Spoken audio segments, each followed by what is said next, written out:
guys, Melody Campos here with another video, and today is June 2nd, and it's a very exciting day here in Toronto because the Raptors are playing.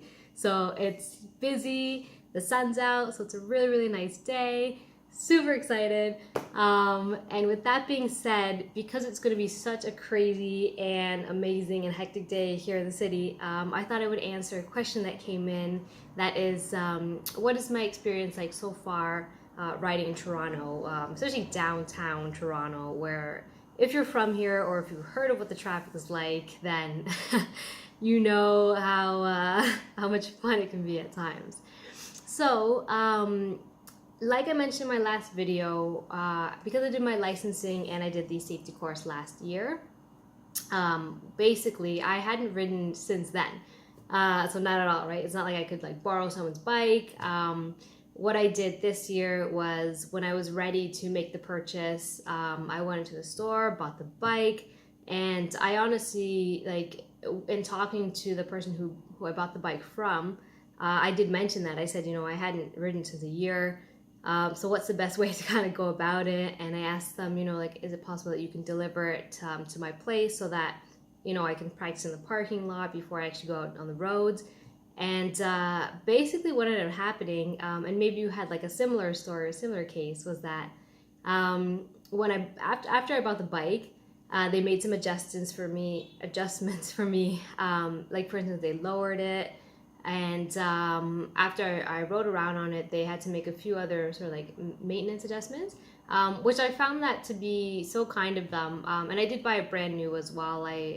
Being my first bike, I was a bit too scared to buy a used one. And then also because I did go to the store, I just wanted to have somewhere that in case I needed maintenance on it in the future, I would have like, and I told them, I was like, you're going to be my second family in case anything happens to my bike.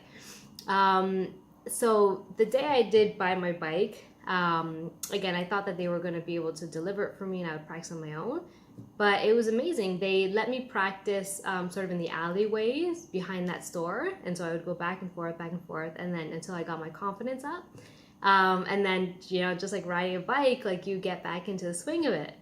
So, and that's exactly what happened. I actually ended up feeling comfortable enough to ride from the alleyways onto the streets of Toronto and then going and actually riding home.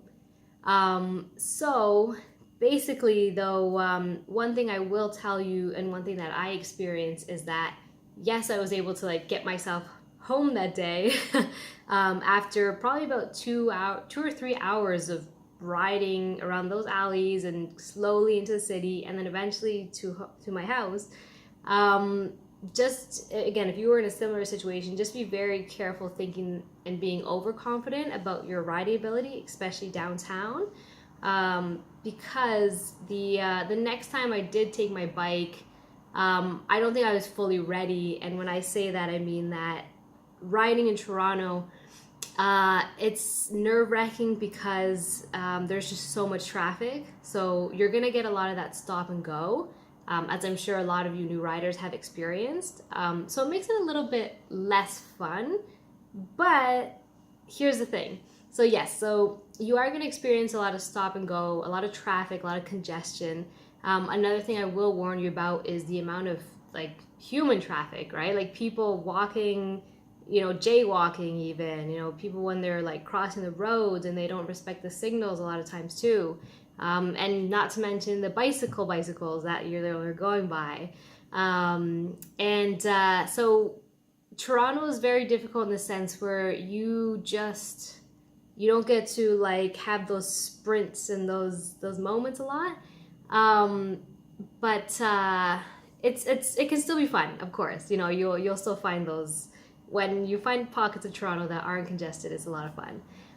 But what I can recommend and what I've actually been doing just to again get that confidence going in myself when it comes to riding on my own here in Toronto is that I don't know what your schedule is like, but what I really like to do is I will wake up at like 4:30 a.m. sometimes, 5 a.m. or even 6 a.m., even 7 a.m. And honestly, like when you ride around Toronto at 7 a.m., I find it amazing because the streets are almost empty. So that's what I have been doing lately, is to build my confidence, to practice on my own, is I will get up early, and I work a 9 to 5 job. So before I go into work, I'll actually take like half an hour time to practice riding because I love it so much. So yeah, so I'll 7 a.m. I'll just do a little joyride in the city where there's barely any cars on the road, and just to practice, my own abilities. But not only that, but one thing that I find that I really enjoy doing right now is actually figuring out the one-way streets too, because in Toronto there are so many one-way streets. So and not only that, but just trying to figure out the signs. So for instance, if you can't turn left over certain hours, any sort of street and driving signs, when the streets are empty is the best time to learn how to navigate yourself in Toronto. So that would be my number one advice to anyone who's like practicing right now as well, is either that morning, so 5 a.m., 6 a.m., 7 a.m., or even if you're like someone who is like a night owl, that can also be a great time for you. I'm more of a morning person personally, but if you're a night owl, go when the streets are empty at like 1 a.m., 2 a.m., and just learn what the one-way streets are, learn where all the signs are. Even the road closures actually is another thing I want to mention. How many times like in Toronto there's construction, so learn where the construction's going on. And the reason I think this is so important is because when you're actually stuck in traffic, if you ever begin to ride on those busy periods, like 5 p.m., lunchtime in Toronto is super crazy busy, then because you know the one-way streets that are coming up, because you ever know how to navigate, that's going to be so important for you to get your confidence up and be able to swerve and, like, not swerve, but to comfortably pass people, and be able to know your lanes that you're supposed to be in each part of the city. So I think that's a huge advantage when it comes to the beginning stages of riding Toronto. So thank you so much for that question. I really enjoy riding in Toronto when the streets are empty, and then feeling comfortable that when is a lot of traffic or when there's a Raptors game on, like today, that I still know how to get to where I need to go. So I hope that answered your question, and if you guys enjoyed this video, please hit that like button. I really enjoy getting that support, and I really enjoy, if I can help anyone to help them in their learning process, then I think it's great to just we all help each other.